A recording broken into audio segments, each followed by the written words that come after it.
नमस्कार दोस्तों, स्वागत है आपका हमारे चैनल पर। आज हम एक ऐसे विषय पर चर्चा करने जा रहे हैं जो समाज में अक्सर एक टैबू माना जाता है, जिसके बारे में खुलकर बात करने से लोग हिचकिचाते हैं। लेकिन आज हम इस विषय को ओशो के नजरिए से समझने की कोशिश करेंगे। हमारा विषय है हस्तमैथुन सही या गलत, जाने ओशो के माध्यम से। दोस्तों, ओशो हमेशा से ही समाज के बने बनाए नियमों और मान्यताओं पर सवाल उठाते आए हैं।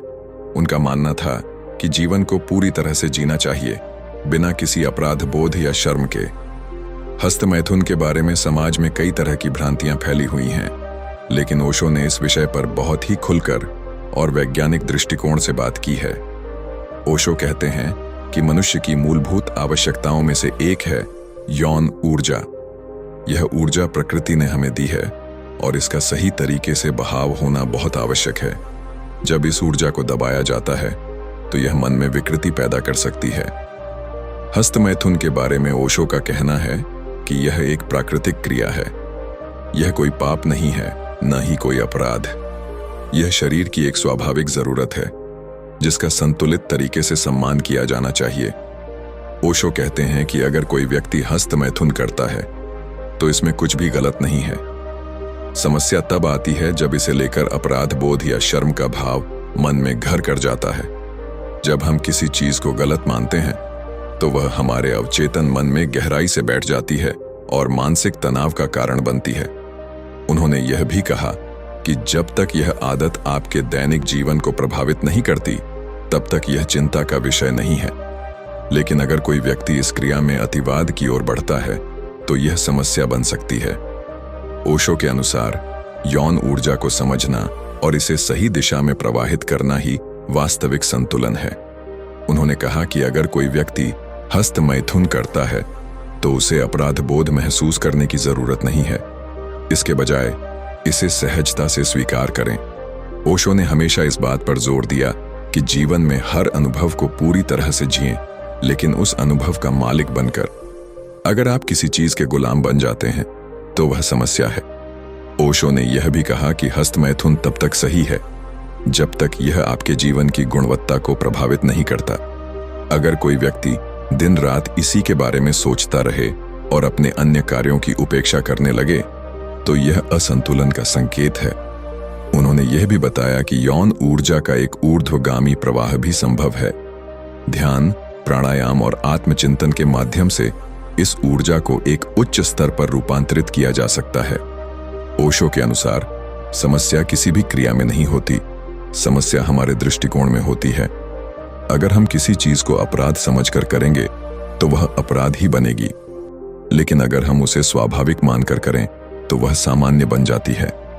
उन्होंने अपने प्रवचनों में कहा कि हस्तमैथुन सिर्फ शरीर की एक जरूरत है। इसे पाप या अपराध के रूप में देखना गलत है। जब हम इसे सहजता से स्वीकार कर लेते हैं तो हमारे मन में अपराध बोध नहीं रहता और हम मानसिक रूप से स्वस्थ रहते हैं। ओशो ने यह भी कहा कि यौन ऊर्जा को सिर्फ दबाने से यह नष्ट नहीं होती, इसे समझने की जरूरत है। जब हम अपनी ऊर्जा को समझ लेते हैं तो हम उसे रचनात्मक दिशा में मोड़ सकते हैं। उनका मानना था कि हर व्यक्ति के लिए आत्म स्वीकृति बहुत जरूरी है। अगर आप अपनी प्राकृतिक आवश्यकताओं को समझते और स्वीकार करते हैं तो आप एक संतुलित जीवन जी सकते हैं। हस्तमैथुन के बारे में ओशो का दृष्टिकोण बहुत ही स्पष्ट और वैज्ञानिक है। उन्होंने हमेशा इस बात पर बल दिया कि हमें अपने शरीर और उसकी आवश्यकताओं को समझना चाहिए। अगर कोई व्यक्ति इस विषय में अपराध बोध महसूस करता है तो ओशो कहते हैं कि सबसे पहले उस अपराध बोध को छोड़ दें। अपराध बोध से कोई समाधान नहीं निकलता, बल्कि इससे समस्या और गहरी हो जाती है।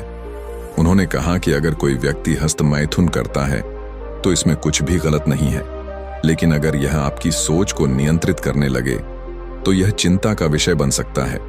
ओशो का मानना था कि यौन ऊर्जा को दबाना नहीं चाहिए, बल्कि इसे समझकर इसे एक उच्च स्तर पर ले जाना चाहिए।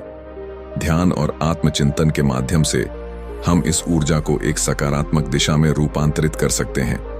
दोस्तों, हस्तमैथुन के बारे में समाज ने कई तरह के मिथक बना रखे हैं, लेकिन ओशो का दृष्टिकोण एकदम साफ है।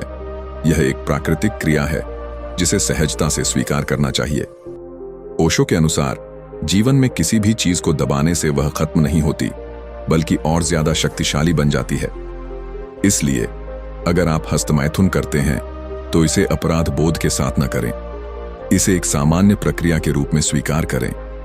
अगर आप इस ऊर्जा को ऊंचे स्तर पर ले जाना चाहते हैं तो ओशो ध्यान को सबसे प्रभावी उपाय मानते हैं। ध्यान के माध्यम से आप अपनी ऊर्जा को रूपांतरित कर सकते हैं और एक उच्च स्तर की चेतना तक पहुंच सकते हैं।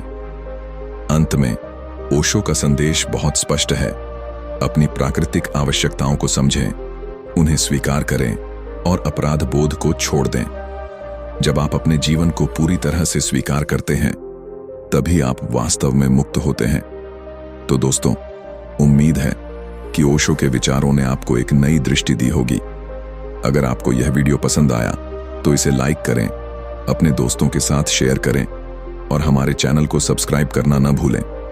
हम फिर मिलेंगे एक नए विषय के साथ। धन्यवाद।